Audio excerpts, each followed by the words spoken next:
तो स्वागत है आपका इस वीडियो में। और इस वीडियो में हम समझेंगे बेहद महत्वपूर्ण श्लोक नंबर 13 अध्याय 2। भगवान श्री कृष्ण अर्जुन को उपदेश दे रहे हैं। देखते हैं कि इस श्लोक के माध्यम से भगवान श्री कृष्ण अर्जुन को क्या उपदेश देते हैं। भगवान श्री कृष्ण अर्जुन को उपदेश देते हैं और कहते हैं, देहिनो अस्मिन्यथा देहे कौमारम यौवनम जरा तथा देहांतर प्राप्तिर धीरस्त्र न मुह्यति। अब हम इस श्लोक के पदों का पहले अर्थ समझ लेते हैं। तो सबसे पहले देहिनो अर्थात जो देहधारी है, आगे अस्मिन मतलब इस, आगे है देहे मनुष्य के शरीर में, उसके बाद है यथा मतलब जैसे, ठीक, उसके बाद है देहे तो देहे मनुष्य शरीर है, उसके बाद है कौमारम मतलब बाल्यावस्था, आगे है यौवनम मतलब जवानी की अवस्था, उसके बाद है जरा, जरा मतलब वृद्धावस्था। यहाँ पर श्री कृष्ण कह रहे हैं कि जो देहधारी है उसका ये जो मनुष्य शरीर है उसकी 3 अवस्थाएं होती हैं, जैसे बचपन यानी कि बाल्यावस्था, कौमारावस्था यानी कि युवावस्था और वृद्धावस्था यानी कि जरा, ठीक है। अब अगली लाइन है तथा मतलब उसी प्रकार से या ऐसे ही। उसके बाद आगे है देहांतर प्राप्तिर धीरस्त्र मतलब दूसरे शरीर की प्राप्ति होती है, और इसी में है धीर, इसका मतलब होता है धीर मनुष्य। आगे है तत्र उस विषय में, ठीक है। तो इसका अर्थ हुआ कि जब दूसरा शरीर मिलता है तो जो धीर पुरुष होते हैं वो उस विषय में या उस बारे में न मुह्यति मोहित नहीं होते हैं। तो अब इस पूरे श्लोक का एक बार सीक्वेंस में अर्थ कर लेते हैं। तो इसका जो अर्थ हुआ वो ये हुआ कि देहधारी का ये जो शरीर है, ठीक है, तो देहधारी किसको कहा जा रहा है, ये आत्म तत्व की बात हो रही है, ठीक है। देहधारी का जो शरीर है इसकी 3 अवस्थाएं हैं, बाल्यकाल, उसकी जवानी और उसका बुढ़ापा, ठीक है। और जब उसको कोई नया शरीर प्राप्त होता है तो जो धीर पुरुष है वो इस विषय में मोहित नहीं होता है। अब यहाँ भगवान श्री कृष्ण बड़ी ही महत्वपूर्ण बात बता रहे हैं, जीवन के रहस्य को बता रहे हैं, अध्यात्म का सार बता रहे हैं। भगवान श्री कृष्ण बता रहे हैं कि जो देहधारी है उसका जो शरीर है, देहधारी मतलब कोई ऐसा है, ठीक है, जिसका ये शरीर है, तो कुछ है जिसकी बात हो रही है, ठीक है, उसके बारे में भी बात करेंगे। लेकिन अभी ये जो शरीर है इसकी 3 अवस्थाएं बताई गई, बचपन, जवानी और बुढ़ापा। क्या उद्देश्य है ये बताने के पीछे? उद्देश्य ये है कि ये जो शरीर है ये निरंतर परिवर्तनशील है, इसमें बदलाव होता रहता है, और वो बदलाव हम स्पष्ट रूप से अनुभव कर पाते हैं। पहले जन्म हुआ, उसके बाद शरीर धीरे धीरे विकसित हुआ, जवान हो गए, धीरे धीरे और विकसित हुआ, बुढ़ापा आ गया और उसके बाद मृत्यु हो गई। तो यानी कि जिस समय जन्म हुआ उसी समय से इस शरीर की मृत्यु तक का जो सफ़र है वो शुरू हो जाता है। मतलब अगर हम देखेंगे कि जो शरीर है उसमें निरंतर परिवर्तन हुआ, लेकिन जो शरीरी है उसमें परिवर्तन नहीं हुआ। वो तीनों ही अवस्थाओं में एक ही जैसा था, वो क्योंकि हमेशा एक ही जैसा रहता है, उसकी प्रकृति है कि वो एक ही जैसा रहेगा। तो अब हमारी जो दूसरी लाइन है तथा देहांतर प्राप्ति, उसका भी हम अर्थ यहाँ पर समझ लेते हैं। यहाँ पर भगवान श्री कृष्ण कह रहे हैं कि जब दूसरा शरीर प्राप्त होता है, जो धीर पुरुष होते हैं मोहित नहीं होते। अब यहाँ पर भी बहुत ही गूढ़ बात की जा रही है। देखिए, जब भी कोई शरीर किसी को प्राप्त होता है नया, तो वो किस कारण से होता है, किसका यहाँ पर जन्म होता है? तो जन्म जो होता है उसका कारण है सूक्ष्म शरीर और कारण शरीर। एक तो स्थूल शरीर हो गया जो हम देख रहे हैं, जिसे हम छू सकते हैं, जिसे हम महसूस कर सकते हैं। दूसरा है सूक्ष्म शरीर, यानी कि जो हमारी मन की सत्ता है वो सूक्ष्म शरीर हो गया। और तीसरा हो गया कारण शरीर।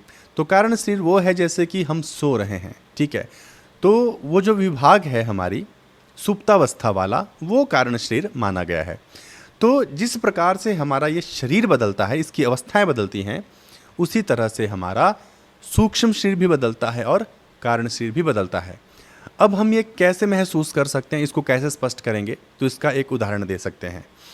उदाहरण ये ले सकते हैं हम यहाँ पे कि जब बच्चा सो जाता है तो सपना देखता है वो, तो ये हो गया मन का विभाग, सूक्ष्म शरीर। तो बच्चा खुद को बच्चे की तरह ही देखता है। जब वो बड़ा हो जाता है तो खुद को एक बड़े व्यक्ति के रूप में ही सपने में देखता है, और जब वो बूढ़ा हो जाता है तो सपने में भी खुद को बूढ़े के रूप में ही देखता है। तो इससे स्पष्ट हो रहा है कि हमारा जो सूक्ष्म शरीर है या जो सूक्ष्म सत्ता है हमारी, वो भी स्थूल शरीर के साथ ही धीरे धीरे परिवर्तित हो रही है। अब कारण शरीर की बात करें तो जैसे कि हमारी जो आदतें हैं, हमारी जो वृत्तियां हैं, वो कारण शरीर का विभाग माना जाता है। बचपन में बच्चा बहुत देर तक सोता है, जब बड़ा हो जाता है तो उसकी नींद थोड़ी कम हो जाती है, और जब वो बूढ़ा हो जाता है तो उसकी नींद बहुत ही कम हो जाती है। यहाँ तक कि बुढ़ापे में नींद आने के बाद भी उतना रिफ्रेशिंग नहीं लगता है जितना बचपन में लगता है और जितना युवावस्था में लगता है। तो यहाँ हम देखते हैं कि जो कारण शरीर है उसमें भी निरंतर परिवर्तन हो रहा है और सूक्ष्म शरीर भी निरंतर बदल रहा है। तो तीनों ही अवस्थाओं में हमारे तीनों शरीर बदले, लेकिन कुछ ऐसा था जो नहीं बदला, जो तीनों ही अवस्थाओं में एक जैसा रहा, उसी को शरीर कहते हैं, उसी को देही कहते हैं और उसी को हम आत्म तत्व कहते हैं। तो इस पूरे श्लोक का जो मर्म है, ठीक है, अब हम उसको एक बार समझ लेते हैं एक बार फिर से। भगवान श्री कृष्ण अर्जुन को ये कह रहे हैं कि शरीर परिवर्तनशील है, ये बदलता रहता है, यानी कि ये नष्ट हो जाएगा क्योंकि ये उत्पन्न हुआ, इसका जन्म हुआ है। तो जब जन्म हुआ तो तुम्हें शोक नहीं हुआ, ठीक है, इनकी जब जन्म होता तब सब खुशी मनाते हैं। धीरे धीरे बच्चा बड़ा हो जाता है, उसके शरीर में परिवर्तन आ जाता है, तब भी शोक नहीं किया जाता है। धीरे धीरे जवानी से व्यक्ति अपने बुढ़ापे की ओर चला जाता है, शरीर पूरा कमज़ोर हो जाता है, आंखों में दिखाई नहीं देता है, चलने में समस्या हो जाती है, उठने में बैठने में भी समस्या हो जाती है, तब भी किसी को शोक नहीं होता। उसके बाद मृत्यु हो जाती है, जो इस पूरी प्रक्रिया का एक साधारण सा हिस्सा है। तो उस पर शोक करने की क्या बात है? तो भगवान श्री कृष्ण अर्जुन को यही समझाना चाहते हैं कि भैया ये जो शरीर है इस पे शोक मत करो, ये शोक करने का विषय नहीं है। क्योंकि अर्जुन अपने संबंधियों को देखकर मोहग्रस्त हो जाते हैं और युद्ध क्षेत्र में अपने ही रथ के मध्य भाग में बैठ जाते हैं और भगवान श्री कृष्ण को कहते हैं कि हे वासुदेव, मैं युद्ध नहीं कर सकता, ये मेरे बस की बात नहीं है, ऐसा करना महापाप हो जाएगा। इसलिए अर्जुन के मोह को काटने के लिए भगवान श्री कृष्ण उपदेश दे रहे हैं, उसको बता रहे हैं कि हमारा जो मोह है वो शरीर के साथ हो जाता है। और जो धीर पुरुष हैं, यानी कि जो ज्ञानी हैं, जिनके पास विद्या है, वो क्या करते हैं? वो सत्य और असत्य के भेद को जानते हैं।